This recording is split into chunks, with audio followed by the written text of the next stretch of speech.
The geography of Varanasi is not a mere accident of nature, but a deliberate cosmic alignment. Nestled in the fertile plains of northern India, the city stretches along the western bank of the Ganges River, shaped like a crescent moon reaching for the sky.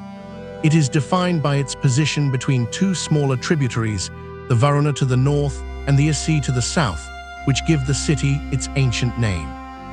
Unlike other points along its path, the Ganges here performs a rare and sacred turn, flowing back toward its Himalayan source in the north. This geographical anomaly, known as Uttavahini, is seen as a reversal of the natural order, symbolizing the soul's return to its divine origin.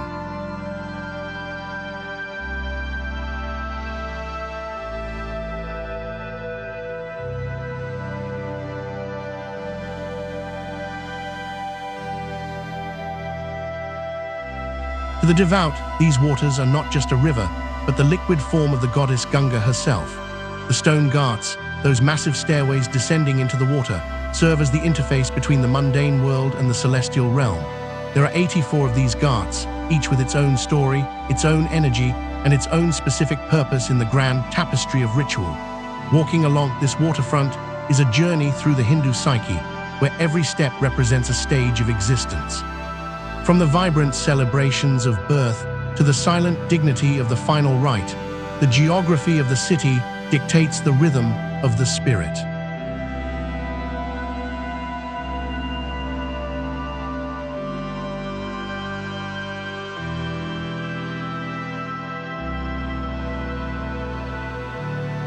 The spiritual significance of Varanasi is anchored in the concept of Moksha, the ultimate liberation from the grueling cycle of rebirth. For a Hindu, dying in this city is the greatest privilege one can achieve, as it is believed that Lord Shiva himself whispers the Taraka mantra into the ear of the departed. This sacred sound shatters the chains of karma, allowing the individual to merge with the absolute consciousness. This belief transforms the city into a magnet for the elderly and the infirm, who come here to wait for their final transition. It is a place where death is not feared or hidden behind closed doors, but celebrated as a necessary and holy transformation.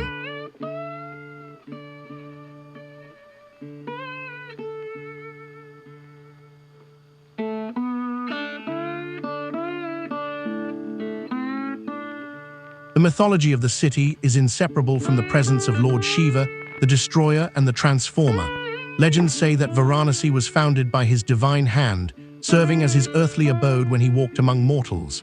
It is called Kashi, the city of light, because it is said to shine with a brilliance that is not of this world. In the ancient texts, it is described as a place that remains standing even during the Pralaya, the great dissolution of the universe. Shiva holds the city aloft on his trident, protecting it from the tides of time and the destruction that claims all other things.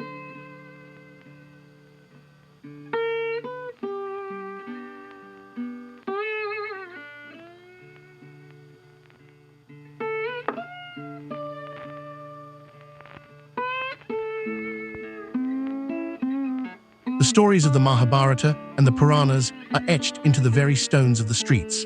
Heroes like the Pandavas sought out Kashi to find atonement for the sins of war, recognizing that only this soil could absorb the weight of their grief. The city is a living museum of these myths, where every corner temple serves as a reminder of a divine conflict or a miraculous intervention. To live in Varanasi is to live inside a story that has no beginning and no end. It is a narrative that spans across epochs, connecting the modern citizen to the primordial gods.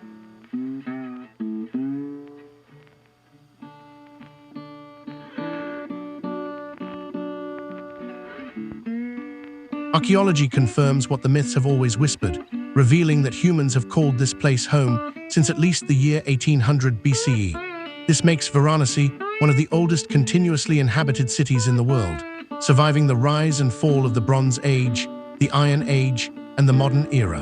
While other great cities of antiquity like Babylon or Nineveh have vanished into the sand, Kashi has simply built new layers upon the old.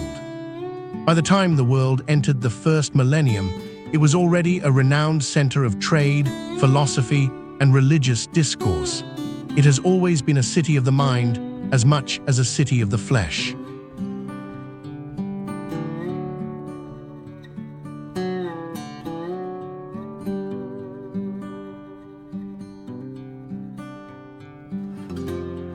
The evolution of religion in Varanasi took a monumental turn in the 6th century BCE with the arrival of Gautama Buddha. Just a few miles away in Sarnath, the Buddha delivered his first sermon, setting the wheel of Dharma in motion.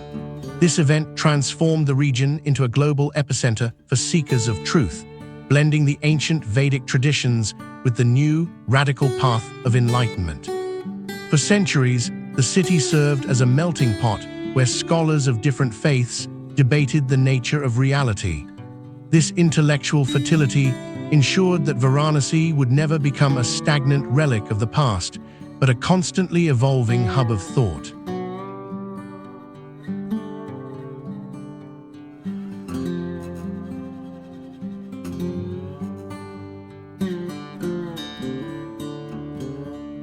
As the medieval period dawned, the city faced immense pressure from external forces and political upheaval. Starting in the 11th century, successive waves of Islamic invasions brought destruction to many of the city's ancient temples. These were dark times where the physical structures of faith were leveled, yet the spiritual core of the people remained untouched. The resilience of Varanasi during this era is a testament to its cultural strength, as the community found ways to preserve their rituals in the shadows. It was a period of intense struggle, but also one of profound internal growth and adaptation.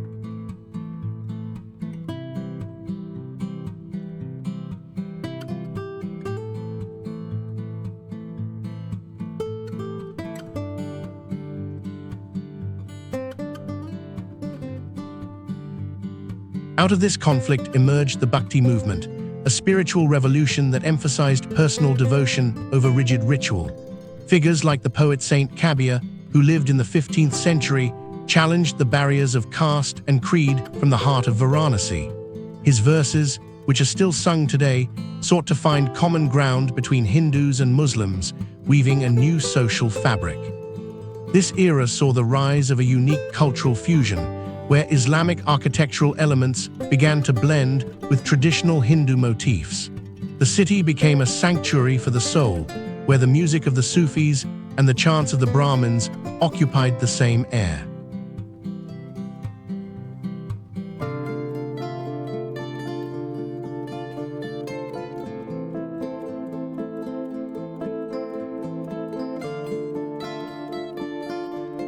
The Mughal era brought a complex dynamic to the city's history, ranging from periods of great patronage to times of religious tension.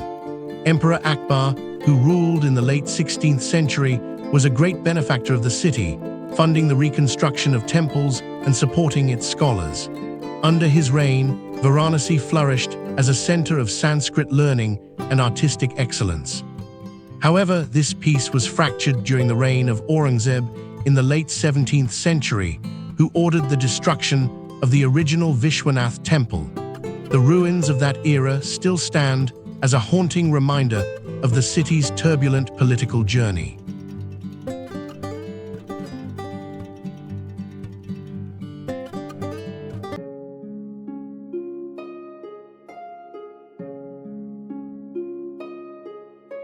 By the year 1775, the winds of change shifted again as the British East India Company took control of the region. Under British rule, the administration of Varanasi was modernized, and its infrastructure began to reflect the influence of the West. The British recognized the city's importance as a strategic and cultural prize, integrating it into the global trade networks of the empire.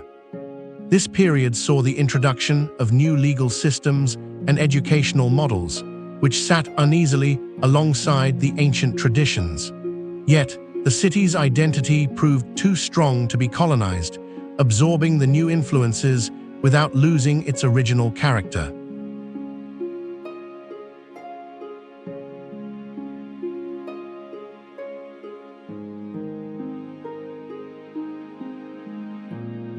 In the early 20th century, Varanasi emerged as a powerful engine for the Indian nationalist movement. The founding of Banaras Hindu University in the year 1916 marked a turning point in the country's intellectual history. This institution was designed to blend traditional Indian knowledge with modern scientific inquiry, creating a new generation of leaders who would fight for independence.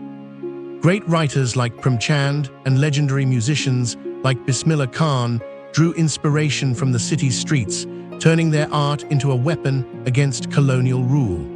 Varanasi was no longer just a place of pilgrimage, it was a beacon of national identity and awakening.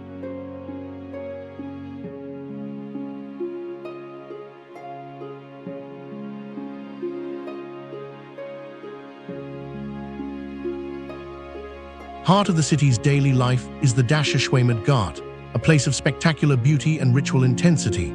Every evening, the Ganga Aarti ceremony takes place here, where priests offer fire to the river in a synchronized display of light and sound.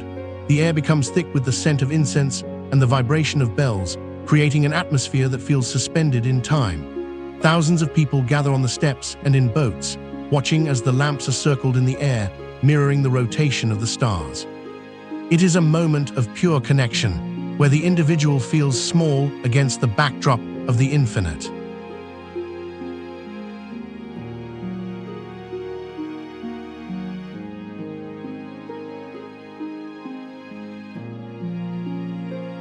In stark contrast lies the Manikarnika Ghat, the city's primary cremation ground, where the reality of death is laid bare.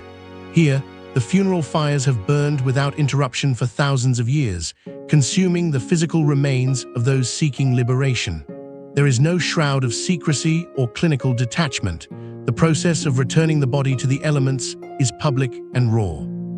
It serves as a powerful memento mori, reminding every passerby that life is fleeting and the material world is an illusion.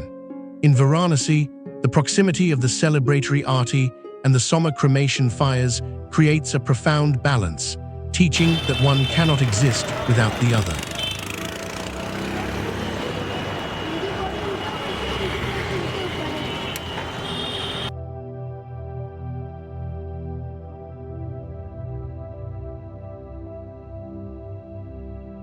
The architectural landscape of the city is dominated by its thousands of temples, each serving as a portal to a different aspect of the divine.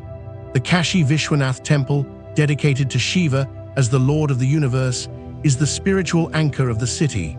Its golden spires dominate the skyline, acting as a compass for the millions of pilgrims who navigate the narrow, winding alleys. Other sites, like the Sankat Mokan Hanuman temple, offer a different energy, where the air is filled with the rhythmic chanting of the Ramayana. The diversity of the architecture reflects the city's long history, with styles ranging from ancient stone carvings to modern marble structures.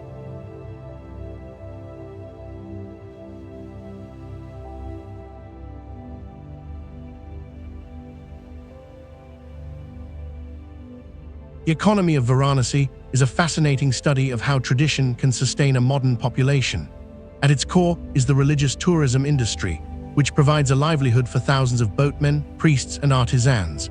The city is also globally famous for its silk weaving, particularly the Banarasi sari, which is considered a masterpiece of textile art. These saris are often woven with real gold and silver threads, featuring intricate patterns that take weeks or even months to complete. Much of this production still takes place in small, family-run workshops, where the secrets of the loom are passed down through generations.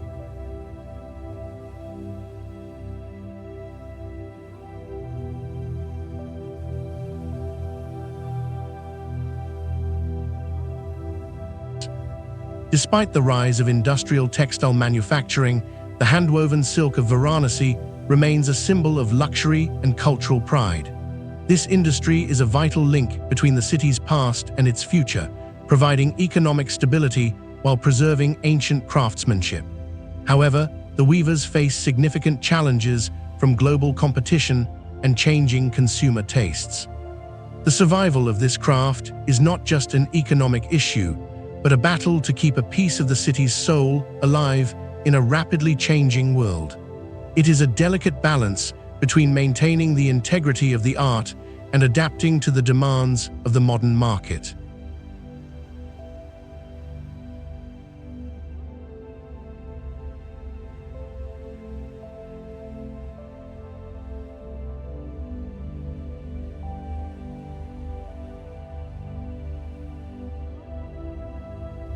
Culture in Varanasi is a living, breathing entity that manifests in music, literature, and festivals. The Banarasi Gharana is one of the most prestigious schools of Indian classical music, known for its complex rhythms and emotional depth. Legendary artists like Pandit Ravi Shankar have taken the sounds of this city to the global stage, proving that the ancient traditions have universal appeal. The city's festivals, such as Mahashivaratri, turn every street into a stage for devotion and celebration.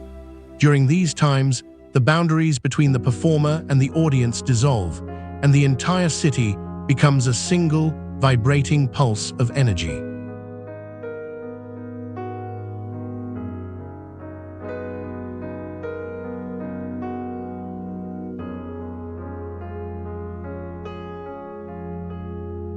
Today, Varanasi stands at a crossroads between its ancient heritage and the pressures of the 21st century. Major infrastructure projects like the Kashi Vishwanath corridor have transformed the area around the main temple, creating wider spaces and better facilities for pilgrims. While these changes have improved the experience for many, they have also sparked debates about the preservation of the city's historical character. The challenge is to modernize the city without erasing the very charm that makes it unique. Balancing the needs of a growing urban population with the sanctity of a holy site is a task of immense complexity.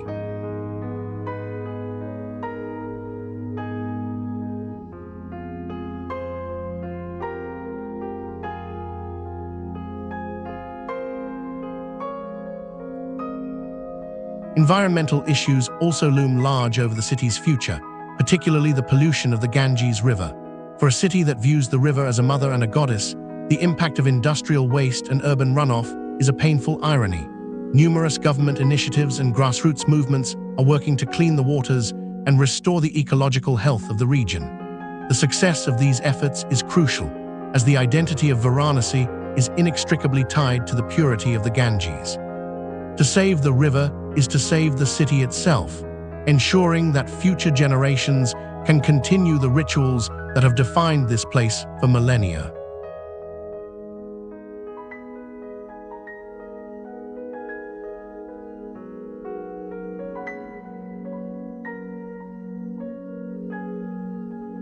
As we look at Varanasi today, we see a city that is both timeless and in a state of constant flux.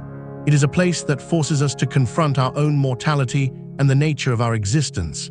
The lessons of Kashi are simple yet profound, that change is the only constant and that the spiritual journey is more important than the destination. It teaches us to find beauty in the cycle of life and to recognize the sacred in the everyday. Varanasi is a reminder that even in a world of rapid technological advancement, the human soul still craves connection to something larger than itself.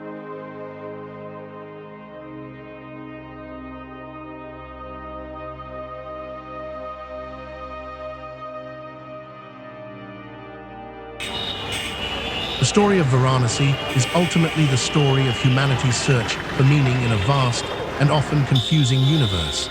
It is a city that has seen it all, and yet it continues to offer a message of hope and liberation to all who enter its gates.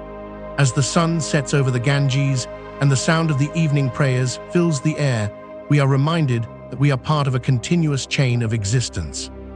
The fires of Kashi will continue to burn, and the river will continue to flow long after we are gone. This is the weight of history and the beauty of the eternal.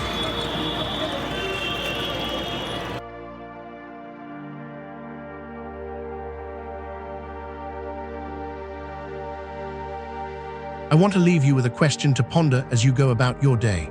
If you were to visit the City of Light, what part of your past would you be willing to leave behind in the waters of the Ganges? What old versions of yourself would you consign to the fires to make room for a new beginning? This city teaches us that endings are merely the precursors to new starts. Share your thoughts in the comments below and let us start a conversation about the cycles of life and change.